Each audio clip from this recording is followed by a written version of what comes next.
tayo ay mga anak na ng Panginoon, of course, iba na po yung pananagapan natin. Hindi na po tayo yung bida ng Pasko. Amen. Sabihin mo sa katabi mo, hindi na ikaw ang bida. Hindi na ikaw ang bida, si Lord ang bida. Diba? Maganda po yung nabasa ko, sabi, this is not the year to get everything you want, but this is the year to appreciate everything that you have. Amen? Amen. Kaya sabihin mo sa katabi mo, kahit wala kang pusa, okay na rin. Kasi hindi naman ikaw ang bida ng Pasko, si Lord. Kaya sa ngayon po umaga, tayo po yaawin at ibibigay po natin na yung Pasko po ito ay para po sa Panginoon. So let's sing! Amen.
po, sinabihan ako ni Sister Eva na sabi, sa ikutan po namin ng mga song leaders, ako nga po yung matatapat ngayong 24.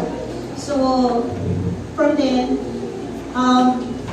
nag-browse na po ako ng mga songs na pwede ipakita, nag-pray po ako sa Lord na kung ano po ba yung mga songs na gustong marinig ni Lord ngayong umaga na awitin natin sa Kanya. Sa pagpa-browse ko po, ito nga po yung isang nakita, ito pong tonight.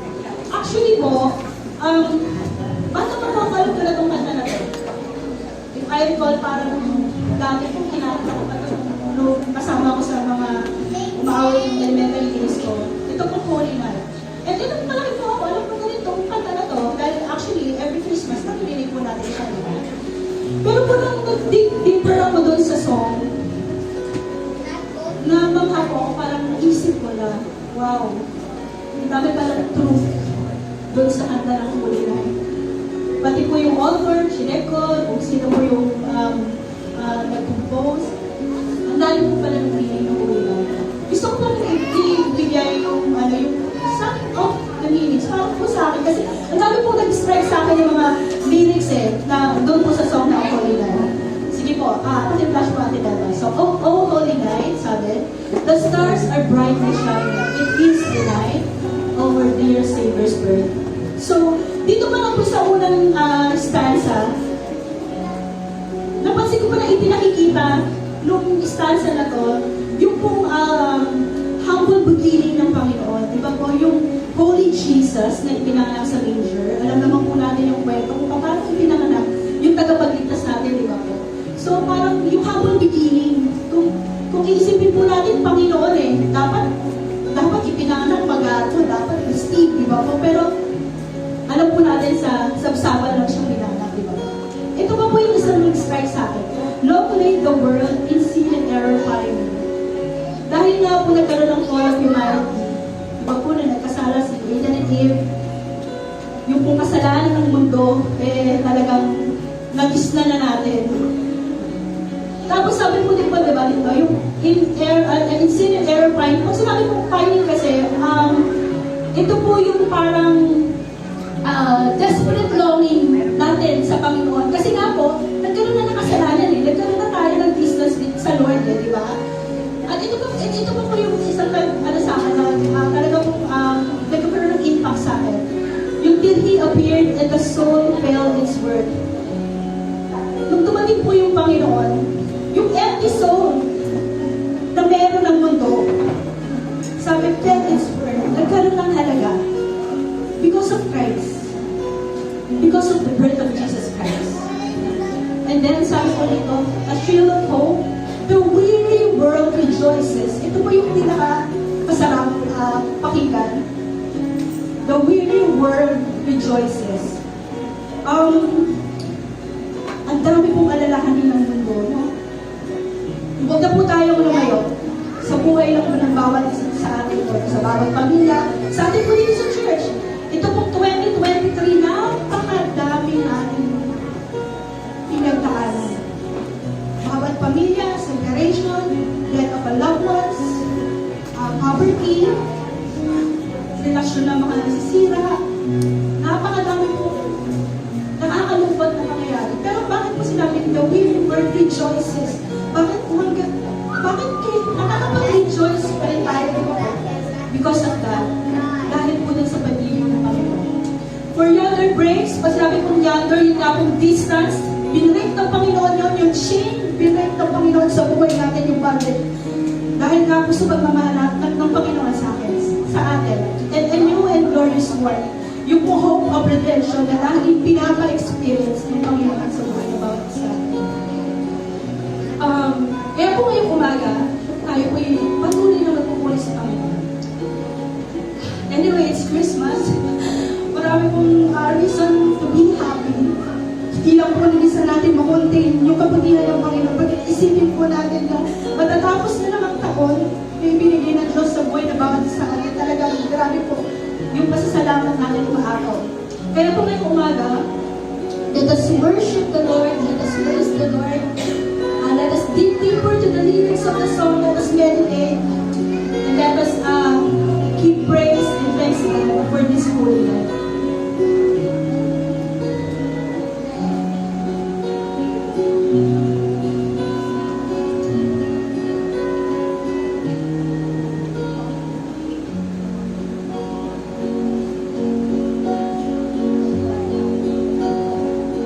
You see, church. Holy night, the stars are brightly shining.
na ipinagkaloob mo sa amin para sa aming kaligtasan, Panginoon. Lord, thank you for everything. Punong-puno po ng pasasalamat yung puso namin, Panginoon. Pag-iisipin namin, Lord, na matatapos na naman po ang taon. God, grabe yung goodness mo sa buhay namin. Grabe, Panginoon, yung pagyakap mo sa lahat ng pinagdaanan namin noong taong 2020. Grabe yung pagbibigay mo ng solusyon sa lahat ng mga problema namin, kaya namin, hindi na namin kakayanin, Lord. God, maraming salamat. Salamat po sa taon na ibinigay mo at sa taon na ibibigay mo, Panginoon. Salamat sa lagi mong pag-iingat sa amin. Lord, sa lahat ng ginawa mo, hindi namin kaya ng isa-isahin, Panginoon. Dahil ang dami, Lord, lahat. Ikaw ang lahat ng dahilan sa buhay namin, Panginoon. Maraming salamat sa Pasko, Panginoon. Thank you for giving us Jesus Christ, Lord. Thank you for our salvation. Thank you for everything, God. Yun lang po yung nais namin sabihin. Salamat. Salamat sa araw-araw, Panginoon, na sinasamahan mo kami. Salamat at nandito pa kami, Panginoon.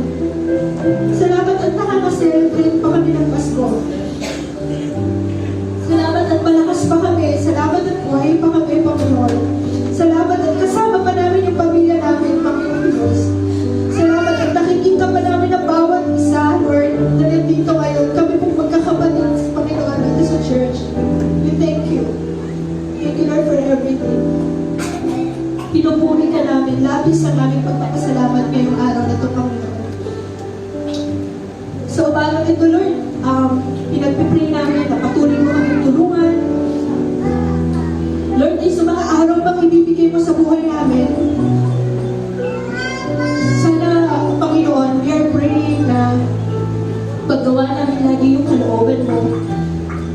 Maibalik naman namin, Panginoon, yung grabing kabutihan na ginagawa mo sa amin sa araw-araw, Panginoon. Sana, Lord, paalala namin na araw-araw ay Pasko dahil araw-araw patuloy na pinaparamdam, pinapa-experience sa amin yung Christmas, Panginoon. Yung holiness, Lord, ng iyong pagmamahal, Panginoon, ng iyong ang magiging ikaw, Lord, sa buhay namin. We thank you, God. Thank you, Lord. Again, Lord, thank you for this Christmas, Panginoon. Thank you for everything, God. Labis ang aming pagpapasalamat, Panginoon. Yung puso namin nag-uumapaw sa kaligayahan, Panginoon. Thank you, God in heaven. Thank you, Jesus, Lord. Thank you for allowing your begotten Son na ibigay sa amin, Panginoon Diyos Ama, para meron kaming celebration na ganito. Salamat, Lord.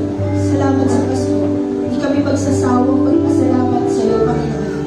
At alalahanin lahat ng kabutihan mo sa bawat minuto, sa bawat sandali ng buhay mo. Lord, we worship you. Thank you for this holy night. Salamat sa isang banal na gabing ito, Panginoon, na ibinigay mo para maranasan namin, Panginoon, ang pagmamahal na walang katumbas. Salamat sa gabi sa Panginoon, sa banal na gabing binigay mo para maranasan namin yung patuloy na pagyakap ng isang Savior, Panginoon, sa buhay ng bawat isa. Lord, we thank you. Binabalik namin ang lahat, pataas na papuri sa iyo. Ang lahat-lahat sa amin, Panginoon, ibinibigay namin sa iyo. Ikaw ang dahilan ng Pasko, Lord. You are only the reason for this celebration, Panginoon. Ikaw lang. Ikaw ang bida, ikaw lahat, Panginoon. Thank you. Thank you for everything, God. At sa umaga po ito, patuloy po kami nahawig sa iyo, Lord. Patuloy ka namin pupurihin. kami magpapasalamat.